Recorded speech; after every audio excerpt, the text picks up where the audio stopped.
mums visiem Luņģa. visiem pirmām kārtām saistās ar šo viņa slaveno polonēzi atvadīšanās no dzimtenes, bet šis Mīkols Oginskis bija Luņģis Mīkola Oginska vectēvs.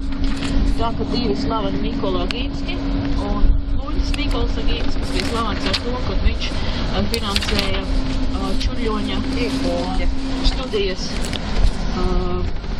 Polijā, Varšavā, un pateicoties tātad Oginska finansiālajām atbalstām, Čurļonis patiesībā varēja attīstīt savus spējas, un tāpēc mēs vēlamies atrast to vietu, kur Čurļonis ir dzīvojis. Viņa māja atrodas pretī Svētā Jāņa baznīcai, pašā Luņģis centrā.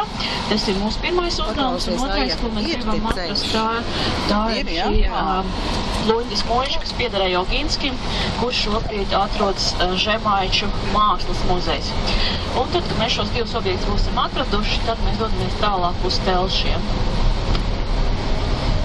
Viņu to